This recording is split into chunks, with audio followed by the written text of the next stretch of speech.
Very good morning, dear students. Today we are starting our lesson number 2 of history, and name of the lesson is Socialism in Europe and the Russian Revolution. So, if you remember about the first lesson, that was French Revolution, in that lesson we have seen the various aspects of French Revolution. We have studied about the division of French society,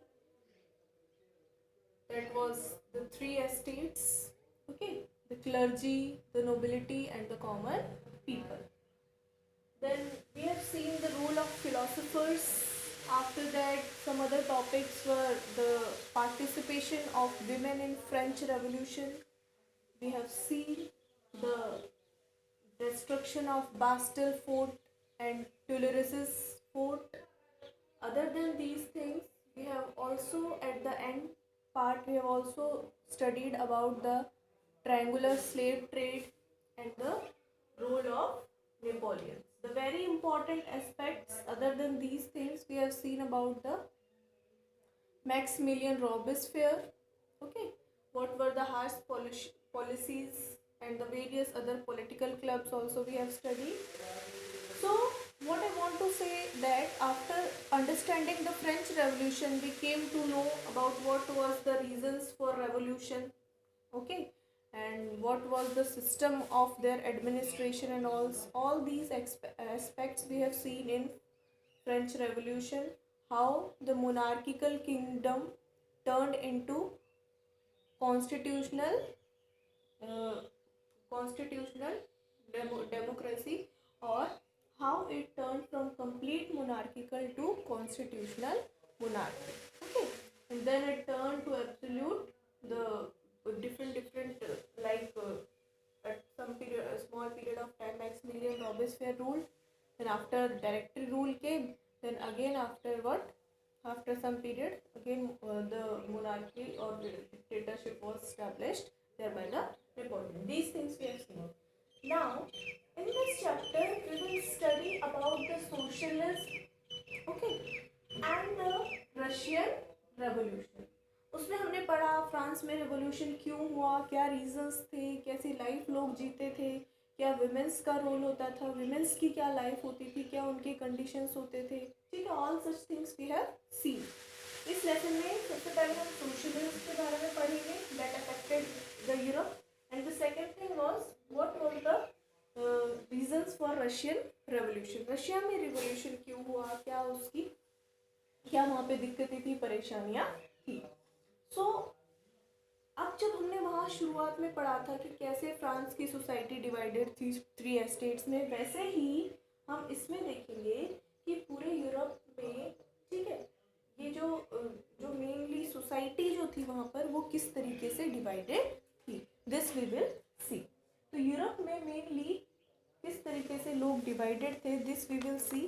okay, so three categories were there, liberals, radicals and conservative.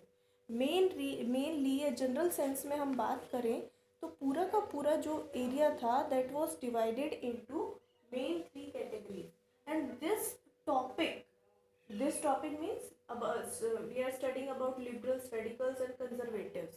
This topic is very important from the exam point of view because many times questions used to come from this regarding the differences, okay, regarding the similarities, although few similarities are only there, but then also we should be very clear कि कौन से तीन category के लोग ज़्यादातर वहाँ पर थे यूरोप में या रशिया की बात करें तो, ठीक है. तो क्वेश्चन के पॉइंट ऑफ व्यू से भी, एग्जाम के पॉइंट ऑफ व्यू से भी आपको पता होना चाहिए, this is very important topic. और अगर आपने ये समझ लिया ना, आपका पूरा एक क्वेश्चन रेडी हो जाएगा ऑफ 3 मार्क्स और 5 marks. Okay, so these were the main three categories of people living there, okay, there in Europe or we can say in Russia. So these people were having different ideologies. इनके क्या थे, opinions इनके अलग अलग थे, इनके ideas अलग अलग थे, इनके व्यू पॉइंट्स अलग अलग थे, इनकी अपनी अपनी क्या थी, थिंकिंग थी, अपनी अपनी अपने अपने अलग अलग ओपिनियंस वाले ये लोग थे, ठीक है. And the complete Europe part सब पार्ट में इस तरह के लोग वहाँ पर काफ़ी थे. Okay, this we will see. So firstly if we talk about the liberals, भाई ये ऐसे लोग थे, इनको इनके एरिया में किसी भी धर्म के लोग रहे, इनको कोई दिक्कत नहीं थी, कोई इनको परेशानी नहीं थी. They are happy to tolerate all the religion, सारे रिलीजन्स को टॉलरेट करने के लिए ये क्या थे, खुश थे, इनको कोई परेशानी नहीं थी. They are not in favour of any particular religion. Okay, first इनका फीचर ये है. सेकेंड फीचर अगर बात करें लिबरल्स के फीचर्स की, तो सेकेंड फीचर है दे अपोज द डायनेस्टिक रूलर्स. जो डायनेस्टिक रूलर्स थे, डायनेस्टिक रूलर्स आपको पता होना चाहिए, आपको बताया गया है कि जब सेम मतलब एंसेस्ट्रल रूलर्स चलते रहते हैं, जो किंग रूल कर रहा है, फिर उसका जो प्रिंस है वो रूल करता है, फिर उसका जो बेटा है वो रूल करता है, तो ये डायनेस्टिक रूलिंग सिस्टम को क्या करते थे, अपोज करते थे. They were opposing the uncontrolled, क्योंकि उनकी पावर्स अनकंट्रोल्ड होती थी. What they were liking they used to do that.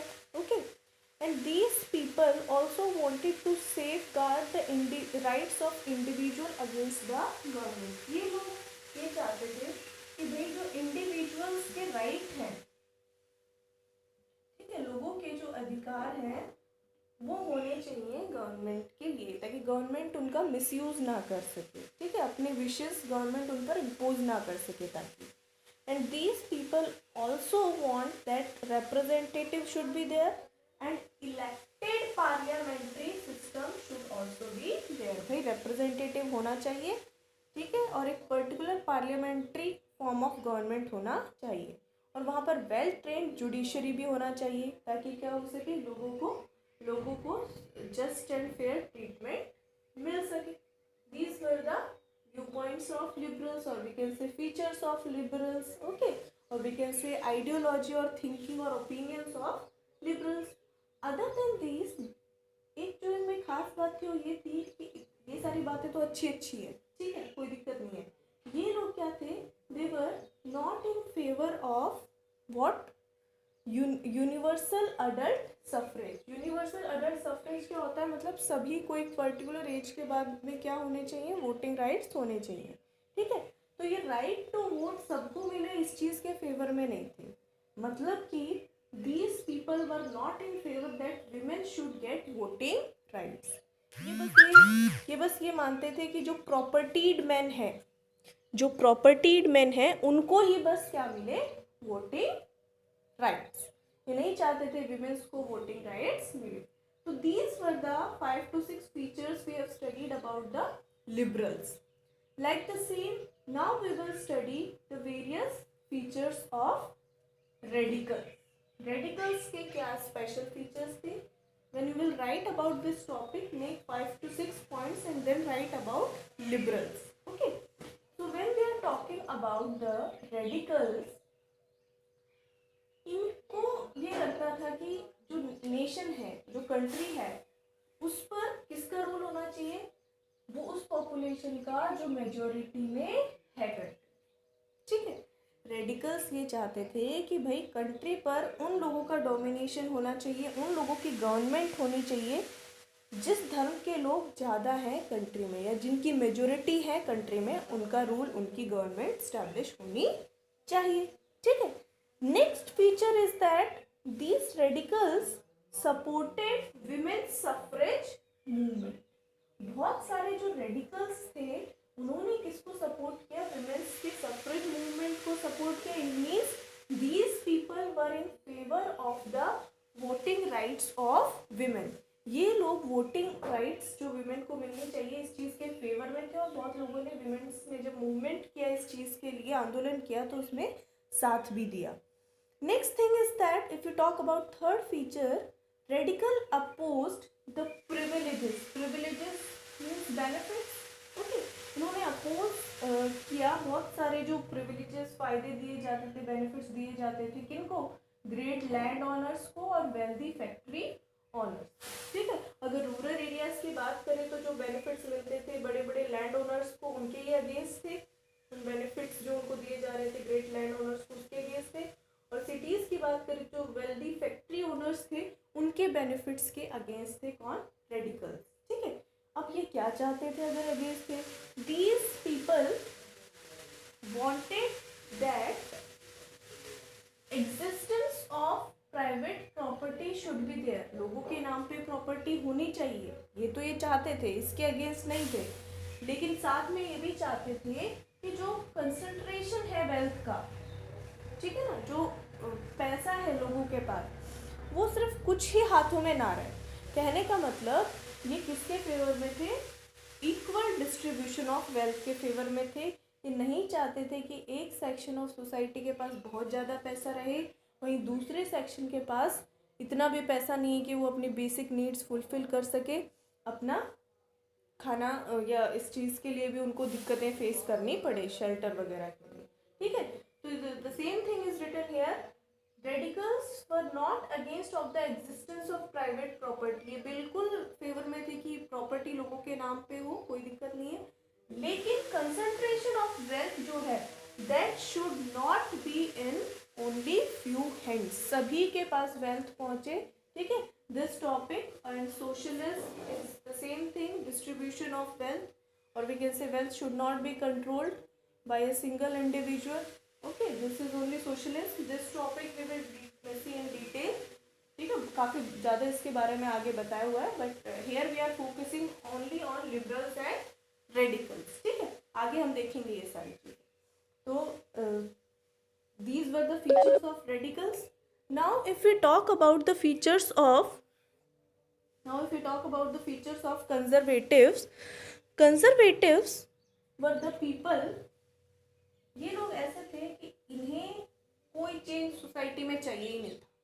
ठीक है, ये खुश थे, राजा अगर जो मोनार्किकल फॉर्म ऑफ गवर्नमेंट जो कह रही है वो करना है, अगर डिक्टेटरशिप फॉर्म ऑफ गवर्नमेंट है वहाँ पर जो कह रही है वो करना है।